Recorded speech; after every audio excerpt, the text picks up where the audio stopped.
Is war breaking అంటుంది మనకి. America Iran మధ్య యుద్ధ విరమణ జరుగుతోందా?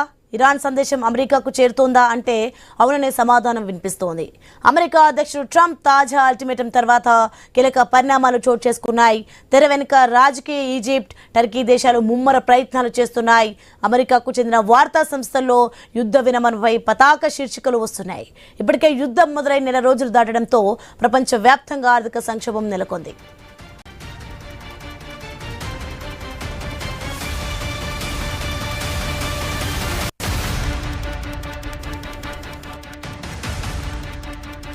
ఇక రెండు అంశాలపై తెర వెనుక చర్చలు జరుగుతున్నట్లుగా సమాచారం. 45 రోజులు కాల్పుల యుద్ధ విరమణ తొలి ప్రతిపాదనగా ఉంది. యుద్ధ విరమణపై రెండు దేశాల మధ్య విస్తృతంగా చర్చలు జరుగుతున్నాయి. చర్చలు కొలిక్కి వస్తే శాశ్వతంగా యుద్ధానికి బ్రేక్ పడే అవకాశం ఉంది. చర్చలు కొలిక్కి రాకపోతే యుద్ధ విరమణ గడువులు పొడిగించే ఛాన్స్ కనిపిస్తోంది. ట్రంప్ ప్రతినిధి స్టీవ్ విట్కాఫ్, ఇరాన్ విదేశాంగ మంత్రి అబ్బాస్ అరాగ్చి మధ్య చర్చలు జరుగుతున్నాయి. చర్చలు టెక్స్ట్ మెసేజ్ల ద్వారా నడుస్తున్నట్లుగా సమాచారం.